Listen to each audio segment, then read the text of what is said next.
Hello again. Welcome to another edition of Media Watch. I'm your co-host, Eric Tait. I'm Raymond Peterson. I'm Bob Anthony. And I'm their friend and guest, Alan Singer. Thanks again for joining us, Dr. Alan Singer, educator, historian.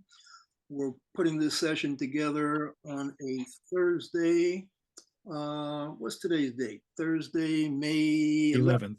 May 11th, and it'll probably air on YouTube this weekend, probably Sunday, and LinkedIn, and who knows, in a week or so on Manhattan Neighborhood Network. Being brought to you by the good graces of Zoom, EBT Educational Productions, and when it airs, Manhattan Neighborhood Network. A lot of stuff to go through, but before I want to pay tribute and call attention to the passing of attorney Alton Maddox. And Alton Maddox is, for a number of individuals, a lightning rod of an attorney. For some people, very, very good, and for other people, very, very bad. But even as Bob brings up some stuff pertaining to Alton that tells you what he is.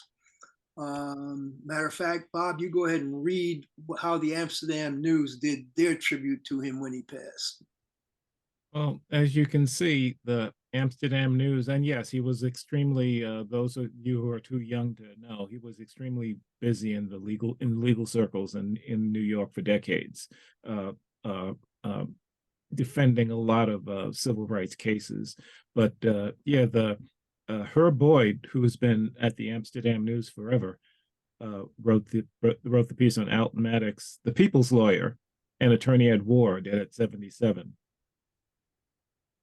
And the lead there is a quote: "Blacks must boycott New York courts now," attorney Alton Maddox Jr. said in the Amsterdam News 7 years ago.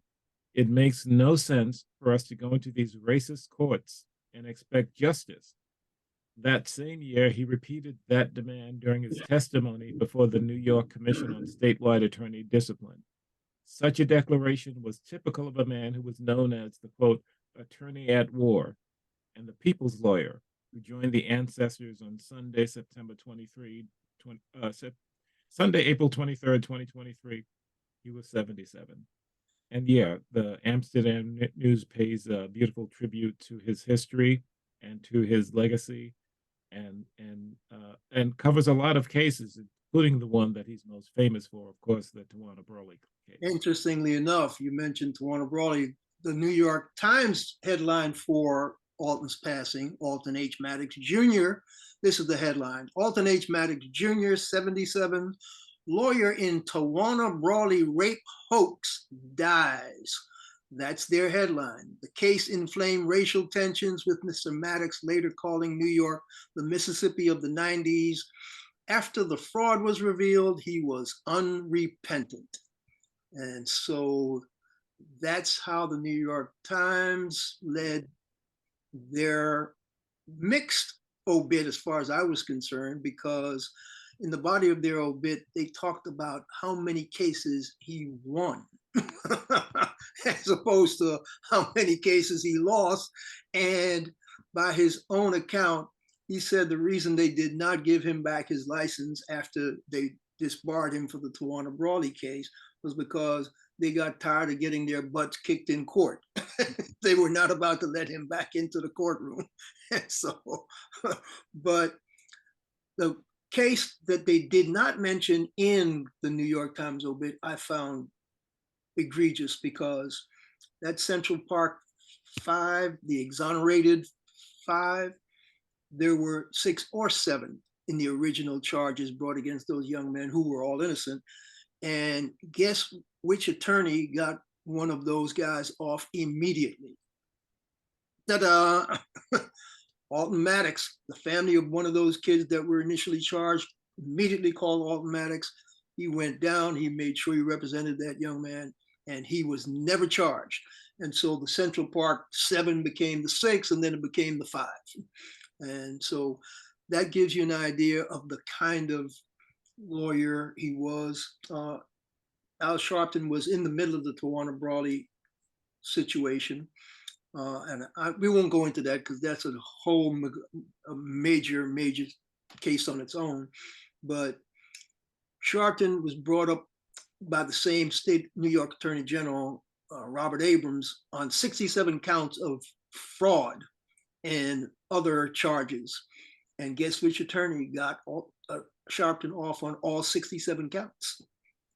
Ta-da! Alton Maddox. So Al Sharpton owes his entire career today to Alton Maddox, who got him off of those 67 counts. That's my take on that. But one of these days, I'm going to start to go back and look into this Tawana Brawley story, because the New York Times calls it a hoax.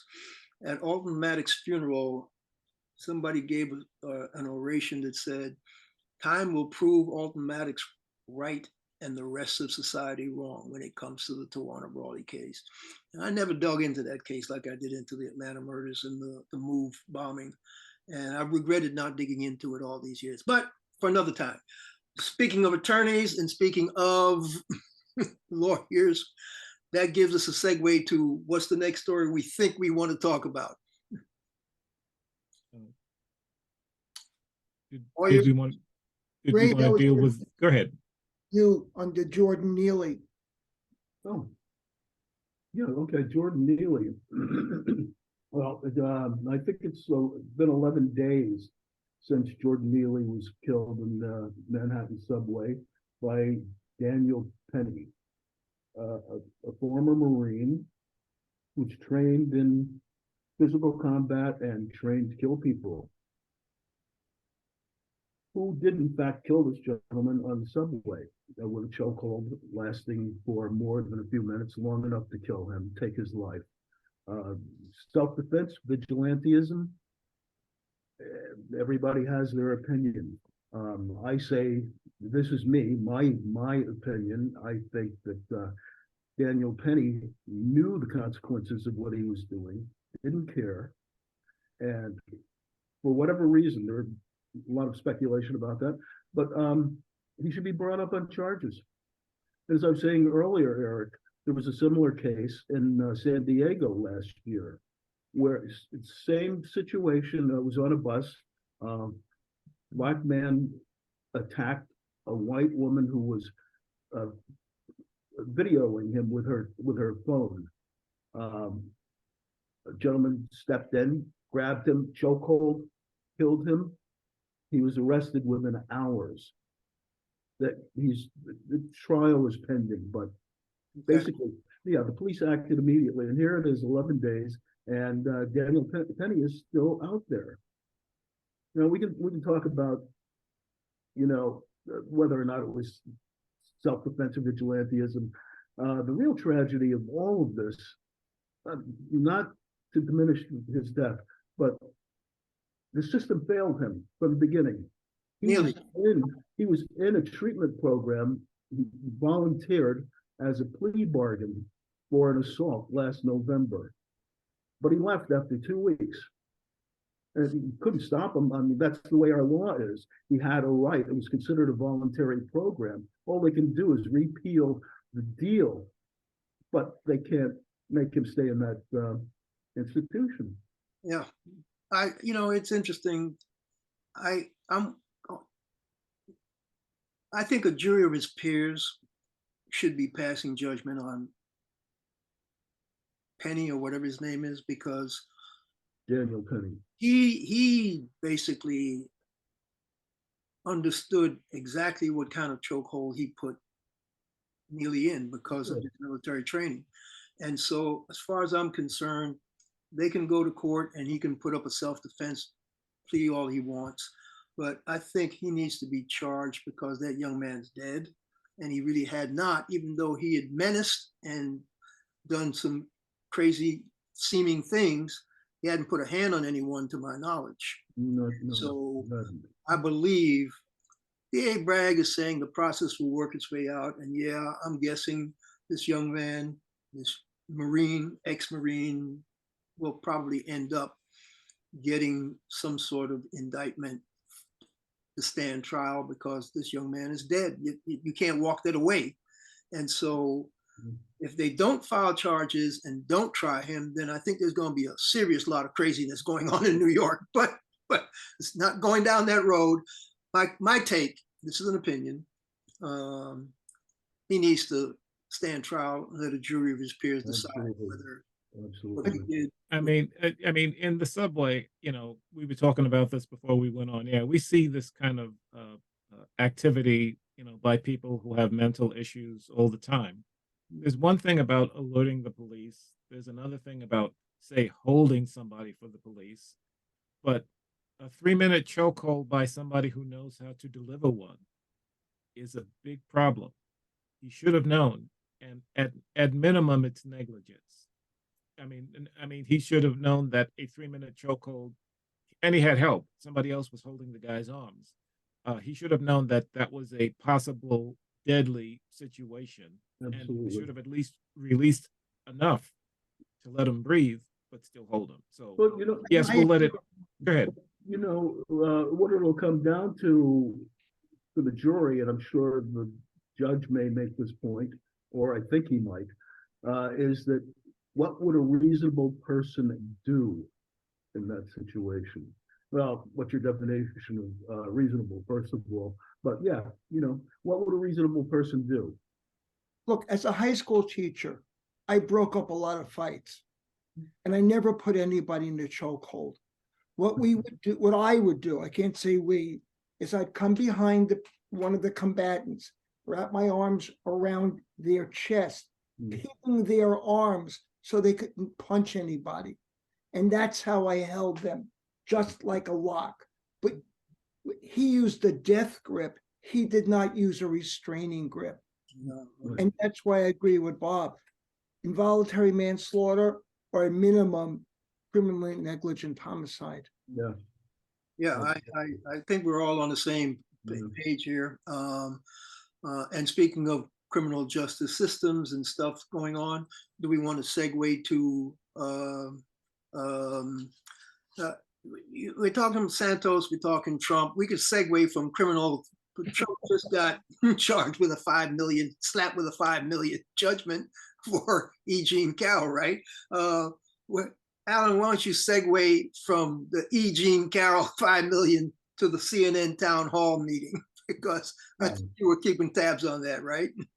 Trump did not testify at this civil trial, but he did give a statement. He was questioned, and one of the things they did is they showed him a picture of him with this woman, Jean Carroll, a woman he denied ever knowing, and they said, "Well, do you know who that is?" He thought it was his wife. I mean, one of his wives, not the current one. One of his wives. He just lies. And his record of lying is such that the jury unanimously had no difficulty finding the responsible for aggravated assault and defamation and charging him for $5 million. I don't know if this man is ever going to pay. He doesn't pay his contractors, but at least the woman in the world knows that Trump did this. Yeah, now, but talk about the reaction to the verdict by the town hall audience last night. This is Thursday. This was a Wednesday night CNN town hall meeting. Alan, give us a bit. Well, this is something that disturbed me very much because within the 2 days, I think it was the day after the verdict or 2 days after the verdict, CNN televised a Trump town hall meeting in New Hampshire populated by Trump supporters, a mega crowd. What I don't understand is here he is, he's lying about Jean Carroll still. He's lying about the January 6th insurrection. He's saying he's going to pardon people who committed treason. He denies that Vice President Pence was threatened. Why did CNN give him this platform? I mean, I think we should boycott CNN. They Don't did say because that. they were trying to steal back. Wait. Don't shoot the messenger. Hold on. Which is why this is called Media Watch. Let's go down the round table. Bob, what's your take on should CNN have given them the platform, and how good a job? Because I didn't watch any of it. I just read some analyses. Frank Bruni had a decent one. Go ahead, Bob. Your take. Should they have given them the platform? Why? I just kind of wonder how they assembled the audience. We were talking about this before we went on air, and I looked at the audience and at the vigor that they were clapping at everything that Trump said, every lie that Trump said, they were clapping at. About pardoning the January 6th insurrectionists, and how I think he ducked the question on whether Pence was threatened. Yeah. And he just went on and on. So I wonder, how was that audience put together? Did you have a lottery or something? But it looked like a rally more than a town hall. So that's my take. That's a good point. Ray, do you think they should or should not have given him the platform? I don't think anybody should give this guy any airtime, not one drop of ink, nothing. That's what I think. I'm tired of talking about I actually hear you. And my first blush when I heard he was going to have a town meeting and they were going to give it to him on CNN was, why would you even want to go there and do that? And then, interestingly enough, I read CNN's guy, who we know is trying to move them from a hard-hitting, even if they have some people who go after crazy people like Trump for doing lies and stuff, into a center-right position. What's his name? Licht, L-I-C-H-T or something like that, the new boss. His defense was, look, what we keep trying to do is ignore the fact that there's a huge amount of people who like this guy, will follow this guy, and we need to know who they are and see that they exist instead of trying to pretend they don't exist. He says, for that reason alone, we needed to do this town hall meeting, because even as he's doubling down on previous lies, we can see that there are people who are actually buying those lies and will actually vote for him. And so now we know what the dynamics are that the country is facing in the next upcoming presidential election. And I thought that was an interesting argument that I had not thought about.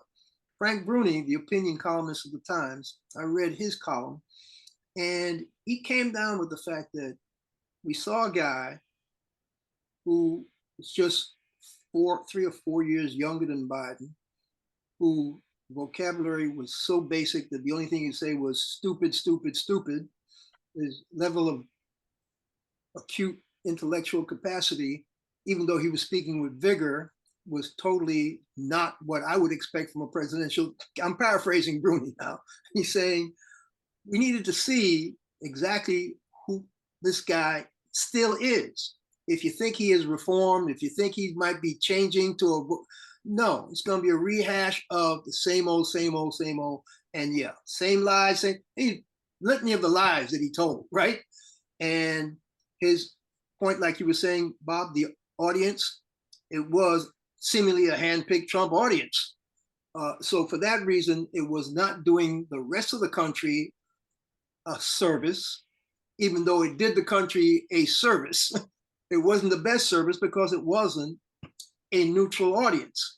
And so I forget who it was, whether it was the Times' analysis, not the Times CNN boss, and not Bruni, but the New York Times analysis, was that the moderator actually wasn't bad. The problem was she had to fight the audience and Trump, because she was on her toes trying to correct every lie he came out with, even when he kept trying to talk over her. And she did a yeoman's job, according to this analysis, of pushing back on every lie and fighting the audience, and pushing back on every lie and fighting the audience. But they were even laughing and clapping when he talked about E. Jean Carroll and the fact that he got slapped for assault and defamation. The audience ate that up, okay?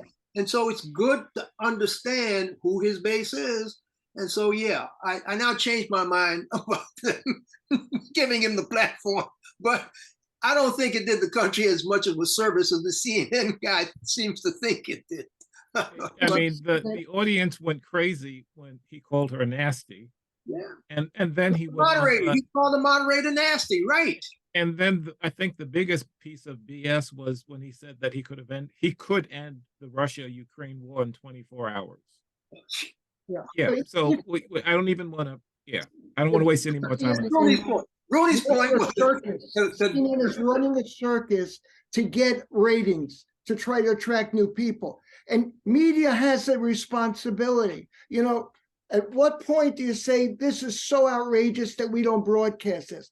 You know, do we broadcast a Ku Klux Klan guy because there are people who believe if he's running for president, you're going to broadcast the Ku Klux Klan. There are third-party nuts running for president, and they don't broadcast them. Do we broadcast the neo-Nazi?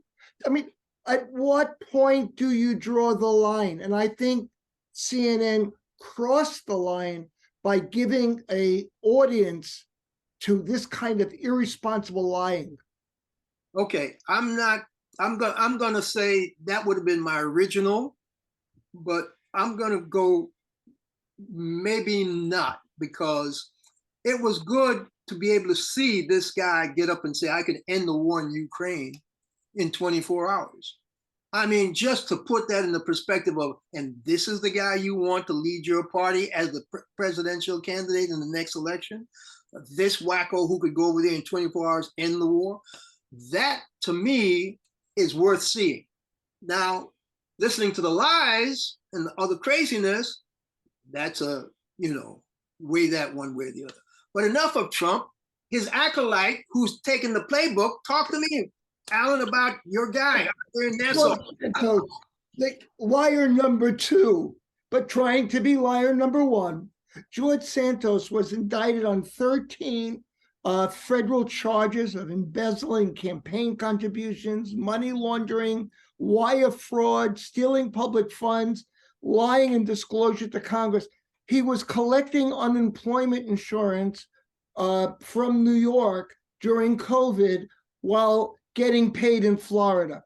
So this one is a real cookie, and keep picking up on the Trump playbook. His argument that this is all a witch hunt out to get him because he's representing his district. He's not resigning, and he's running for re-election. Unbelievable. Unbelievable. Now, his leader in the House didn't say, okay, he's been indicted, and so maybe we should ask him to resign, even though there are some Republicans calling, including one from New York, calling for him to resign immediately because he's now been indicted. His leader, Kevin House Representative Speaker McCarthy, says everyone is innocent until proven guilty, and so we're not going to rush to judgment or something. I'm paraphrasing his statement. But he did say earlier, before the indictment, we'll abide by what the House Ethics Committee comes down with. If they say he has violated federal laws or did bad things, we'll probably ask him to resign then. But the indictment didn't move that needle. So if you're holding your breath, Kevin McCarthy needs George Santos's vote on anything that's coming up, and so he's never going to ask him to resign until he gets convicted or the ethics committee comes out with something. And then McCarthy might find another reason to wait. The last 2 Republicans who were indicted, this guy Fortenberry, Nebraska, and Collins of upstate New York, the Republican Party leadership position was the same. We will not act based on indictment. We will only act based on conviction. The Democrats could demand that he be removed, but they would have to get significant Republican support. It's a 2/3 vote. That's not going to happen. Yeah, that's a 2/3 vote. You know they're not going to get 2/3. That enough Republicans to side with them to get to a 2/3 number. No, that's not going to happen. Doesn't that amaze you that somebody, I think the only fact that we know for sure about this guy, and I'm not even sure about that, is his name, because he's used Oh, different you got names three over his different life. names. You read the indictment, you got this DeVolder guy, you got the Santos guy. There are at least two, maybe three names all folded into this indictment. The interesting thing about it is this indictment is it's more than one because there are multiple crimes he's charged with. This isn't one crime, multiple crimes he's charged with on the federal level. How much time do we have? Oh, but we have about 2:15. We have two. Well, now, 2:15. Brazil originally had charges against him for check fraud, but they had dropped the investigation because they couldn't find him. Well, Brazil has now opened up the charges again because they know where he's hiding out in Queens at the courthouse. And they may very well get him before he brings up on charges. Now, I don't know what McCarthy is going to do if our friend Santos is in jail in Brazil. Maybe he'll be able to like mail in his vote. He would have to be extradited for the trial, and you know Yeah. he's going to fight any extradition. So, but anyway, in 2 minutes, do you want to talk, at least touch on the fact that the state of California has Yeah. voted through their reparations committee? Now, what's happened is California 2 years ago set up a committee to investigate whether reparations should be paid to the African American community, not just for slavery, because there was minimal slavery in California, but for really the last 170 years of racism and discrimination. Now, the committee has overwhelmingly come out for monetary reparations that should be paid to individuals. Now, there are a lot of issues because this is going to have to be approved by the state legislature. This is just a committee report. But, definitely it looks like there will be an apology. Should there be money reparations? Should it go to individuals as opposed to the community? And then which individuals? And so these are going to be really complicated questions. I mean, one of the big issues in California is there was enslavement before 1850, but it was mostly of Mexicans and indigenous people. And then We have about 25 seconds. the racism has been much sharper in many ways against Mexicans and Chinese and Japanese. A lot of issues that have to be resolved. More to dig into, and we will revisit that because that's a big story that we need to actually dig into. Well, this has been Media Watch, folks. I'm your co-host, Eric Tait. I'm Raymond Peterson. Bob Anthony. Catch up to us on YouTube at Media Watch EVT. And Alan Singer, their friend and guest, thank you very much for having me. And you folks, be well, stay safe. We'll catch you the next time.